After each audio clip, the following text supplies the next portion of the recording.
امام حسین علیہ السلام کی شہادت کے بعد اب یزیدی فوجوں نے اپنا رخ محمد، علی اور فاطمہ علیہ السلام کی بیٹیوں کے خیام کی جانب کیا۔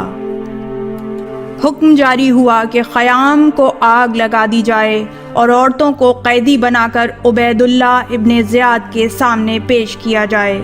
مشعلوں کے ذریعے خیام میں آگ لگائی گئی اور آگ کی وجہ سے خواتین اور بچے خیام سے باہر آئے۔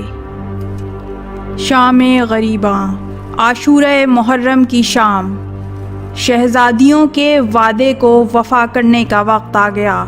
شہزادیوں کا سب سے سخت امتحان ہے کہ جب خیموں میں لوٹ مار مچی، امام علیہ السلام کی زندگی تو محفوظ رہی لیکن بیمار کے نیچے سے بستر تک چھین لیا گیا اور آل اطہار علیہ السلام کے خیموں میں آگ لگا دی گئی۔